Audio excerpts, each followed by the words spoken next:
കേരളത്തിലെ സ്വിറ്റ്സർലാൻഡ്. ഇവിടെ കുളിക്കാനും ഇതിനൊക്കെ സൗകര്യങ്ങളുണ്ട്. പക്ഷെ ഇവിടെ ഒക്കെ ഒരു നല്ല പ്രകൃതിയാണ്. പ്രത്യേകിച്ച് നമുക്കിത് പറയാനുള്ള ഒരു പ്രകൃതി. ഇവിടെ വന്ന ആളുകൾ വരിക, കുളിക്കുക, ഈ പ്രകൃതി ഒന്ന് ആസ്വദിക്കുക, ഇത്ര ഇവിടുത്തെ കാര്യങ്ങളുള്ളൂ. ഒരുപാട് ആളുകൾ ഇങ്ങനെ വീഡിയോ കൂടി കാണും, കേരളത്തിലെ സ്വിറ്റ്സർലാൻഡ് അത് ഇത് മറ്റേതെന്നൊക്കെ ഇങ്ങനെ പറഞ്ഞേക്കാം. അപ്പൊ നമുക്കൊരു പൂതി വന്നു നോക്കാണ്. വന്നപ്പോ ഇവിടെ കുറച്ച് ആളുകൾ ഇങ്ങനെ കാണുന്നുണ്ട്.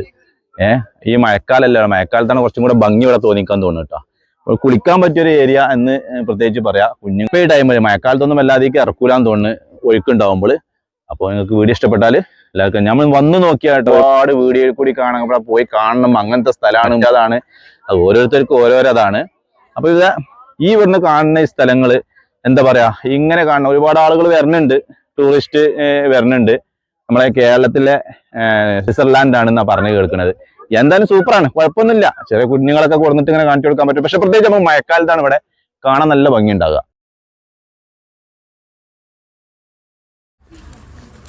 ഇവിടെ ഇനിയിപ്പോൾ എന്തൊക്കെ വെറൈറ്റി ഉണ്ടെന്ന് അത് നോക്കട്ടെ. അതും കൂടെ കണ്ടാലേ ഏകദേശം ഇവിടുത്തെ കാര്യങ്ങളാണ് തീരുമാനമാകുമല്ലോ. അപ്പോൾ സ്വിറ്റ്സർലാൻഡ് നേരെ തോണിക്കടവ് ചാടിയിട്ടുണ്ട്. അപ്പോൾ തോണിക്കടവ് എന്ന് പറഞ്ഞ സ്ഥലമാണ് ഇപ്പോൾ ഈ കാണുന്നത് കേട്ടോ.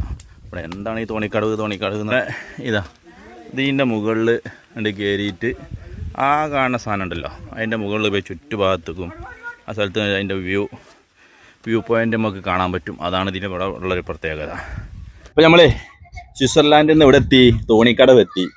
തോണിക്കടവ് എന്ന് പറഞ്ഞാൽ ഏറ്റവും മുകളിൽ നമ്മൾ കാണാനുള്ളത് എന്താണെന്ന് വെച്ചാൽ ഇതിൻ്റെ ഒരു ടവറാണ്. ഈ ടവർ 5 നില 6 നിലൻ്റെ ഒരു ടവർ. 6 നിലൻ്റെ ഏകദേശം 6 അല്ല 5 നില ഇതിനുള്ളൂ, പക്ഷേ 7 നിലൻ്റെ ഉയരമുണ്ട്.